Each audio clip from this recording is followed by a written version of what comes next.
All right, somebody asked me they wanted to see how I do an edit. So I am going to do a quick little skin edit on this image from Shutterfest 2025.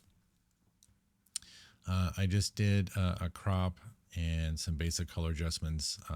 This one turned out pretty decent right out of the gate. Just want to get a little bit more of a stylized look. So we will flip on over to the Photoshoppers. And so from here, first thing I do is skin, just like blemish retouching and stuff like that, right? So new layer, heal brush, and then I just go in and just kind of fix some small things, right? Whoops. Right, so do a little bit of that, a little bit of that, a little bit of that.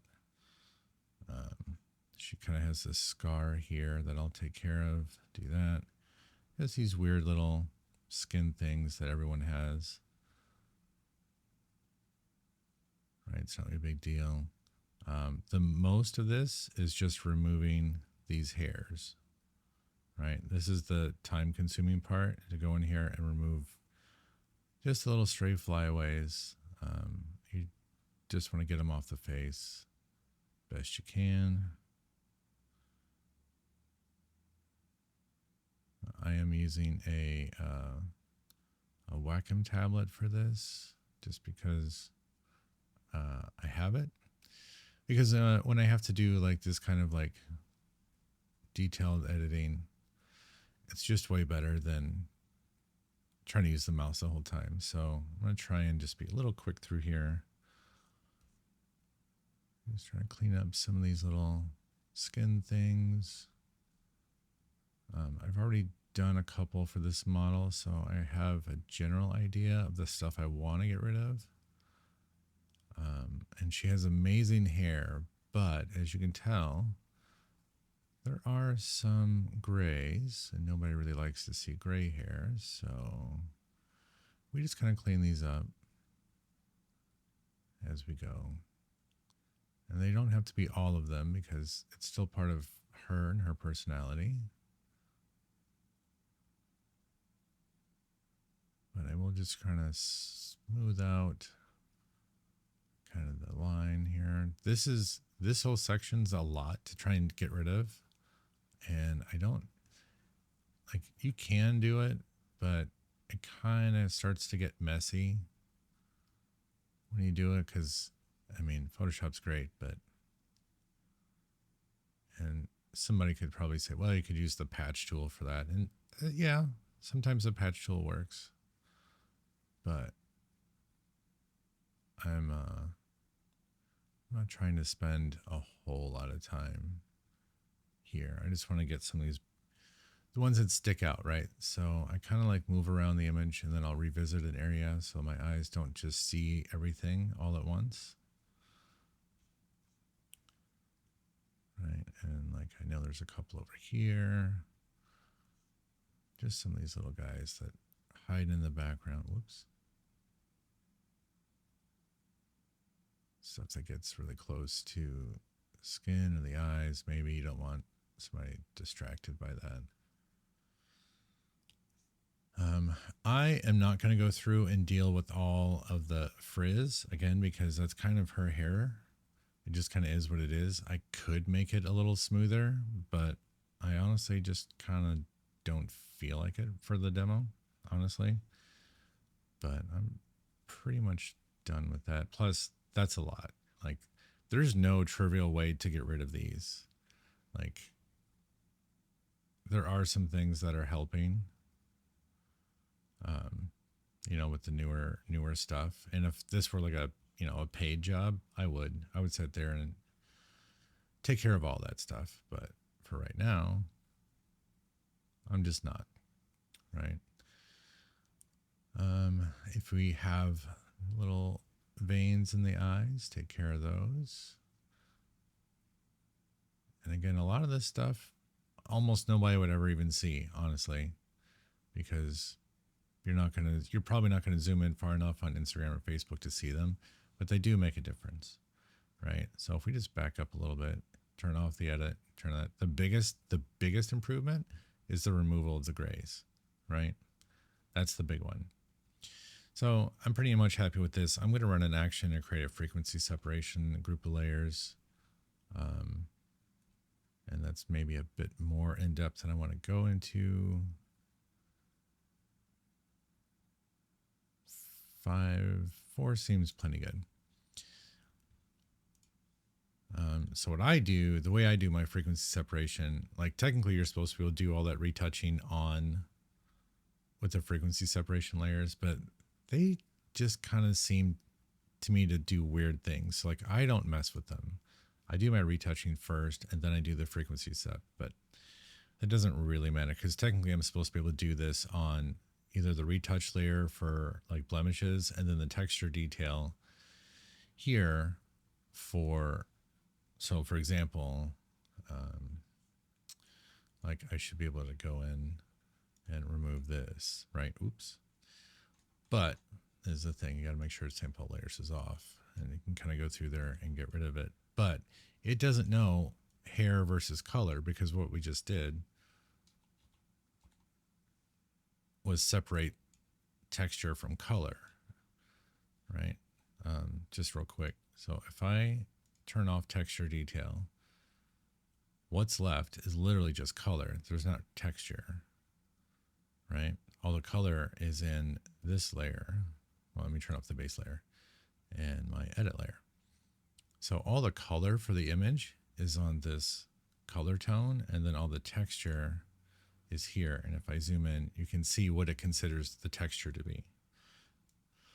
Right? So the skin texture, the eyelashes, the texture of the hair, kind of stuff, right? So this is why I'm supposed to be able to go in here and like fix this or clone stamp or do whatever, right? That's how it remembers it all. Anyway, that's not important for what we're doing now. So I make a copy of the color layer because I just really want to blend the colors around to kind of smooth out some of the colors that we have.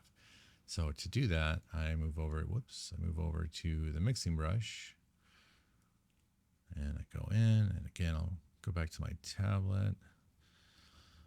Now you got to remember where the light's coming from. Light's coming from the left. So this part of her forehead is in shadow. So I don't want to bring all the light to the left, but I do just want to smooth out the light as it kind of like falls across her forehead. And so most of this is just kind of smoothing out, and I just kind of like repaint what's there, right? So let me do, there's a little bit of a hot spot here, so maybe I'll do a little back and forth to kind of clean that up. Why does that look so weird? That looks very, very weird. Anyway, let me go forward. So we just kind of like smooth out some of the shadows, and you know, something's not right. I'm in the wrong layer. That's why I'm blurring. I'm blurring the texture, not the colors. So lesson learned. You know what? So we just delete what I did there. Do this, run the action again. Because I was bouncing around. I always duplicate my source copy. That way I have a way to get back if I make a huge mistake like I just did. So now I'm on my tone copy. And now we just kind of lightly blend some of these gradations between the things, right? I don't want to go too far into there because, again, light shadows over there. I'm just kind of bring some of the light down, fill in a little bit of the shadows on the side of the nose, fill in some of the light here. So basically what I'm doing is I'm taking the color that I tap on. Right now I'm not trying. I wish I could do the mouse thingy. But basically I'm taking the color. Let's see, if I turn this off? No. And I'm just kind of like smushing it, right? I'm kind of taking like almost like a damp paper towel based on my settings up here, right? So I'm picking up about 3% of the color that I tap. I'm only loading 10% of that color, and I'm mixing 10% of it as whatever direction I draw it into, right? So, and I'm always checking what I did before and after. So I just turn off the group to see where I'm at. Right. And I'm just kind of taking the color, the area that I want, and spreading it around a little bit, right? The chin always gets a little bit of a hot spot, so I kind of do some from the left, some from the right, and just kind of mix it up. And I'll push into some of the shadow areas, like this little area under her lip here. Like just gonna bring some of the lighter color up so it doesn't look so harsh. Similarly with this little mouth crease here, I can do that. And just kind of fill it in with some of the light color that's around it. And you just want to smooth out. It's really just about color gradations, right? Kind of removing shadows. Well, actually, that's a big part of what I'm doing is removing shadows. But that's really a big deal. So if I back up, right, let's see, before, after, before, after. And then I do that a few times and I look to see if there's anything that sticks out to my eyes as like a problem area. Like she has a mouth shape here in her cheeks. So I don't want to get rid of that entirely. But I might be able to smooth that out a little bit. Just little taps, little drags. You know, keep the blush where it's supposed to be. Maybe fill in that a little. Maybe I shouldn't have done that because, again, the light's coming mostly from the left. I don't know that much light would be hitting the cheekbone, but that's probably going to be okay. And this looks a little on the dark side. So I'm just going to blend that shadow a little bit more. Before, after. Oh, let's just do this, right? So that's before, that's after. And the best part about it is you keep all the texture in the skin. It's just a color change, right? That's the big one. Big one. So then after that, I create a dodge and burn group of layers. You can do this however you want, but I do it with curves. So I have one layer that's a dark curve, right? So if I turn off the mask, this is what it would look like. But what I want to do is I want to take the like kind of the dark boldness of the corners of the outline of the eyes, the color of the lips, the darkness of the eyebrows, right? So I'm going to keep those. So what I'm going to do then is now just take a normal brush and make sure I'm on white because the brush is black. And then I go in here. You still want a real light opacity so that you don't just have giant strokes, right? If you can see your strokes, it's too heavy, which is weird, right? Because you kind of go through and you just kind of repaint over the areas that you want and just kind of bring out the definition of the eyes a little bit. I always paint over the eyelashes, and if she had a more striking eyeshadow, I would probably do more on the eyeshadow, but I'm going to fill in just a little bit here. And then I'm going to darken up the eyebrows. So it's really just kind of paint over this a little bit, right? So 4 or 5 times is enough. If I turn that off, on, you can just see the difference there. So let me go do the other eyebrow. Right, and just tap that off, on. Right, back it up. Off, on, right? And I said I wanted to keep the lips, so she does have a little bit darker on the lip liner. So I just want to emphasize that a little bit. It looks like I did nothing, but if I turn it off, on, you can see it's just enough, right? It's all about subtle changes. Then on the other side, I have this light layer. Wait, what did I just do? I did something silly. Right, so if I turn off this layer, it brightens everything up. So what do I want from this layer? I want the great detail in her eyes and, of course, the eye sclera. So that's what I'm going to go grab. So I'm going to go in here. Again, same brush, lightweight. Just kind of paint over the eyes a few times. Now, eyes are weird. They really, you don't want the same amount all the way through. So I do like 3 strikes, 3 swipes here, then 2, then 1. because light again fades. You're on a round surface. So 1, 2, 3, 4, 1, 2, 1, 2. And just that little bit, right? You can kind of see it brings out just enough of the whites without being creepy. And then I have to go do her iris. And technically you should do the same thing, right? Where like one side of the iris gets more light than the other because again, round surface. Right? So you maybe bring out the catch light a little bit there.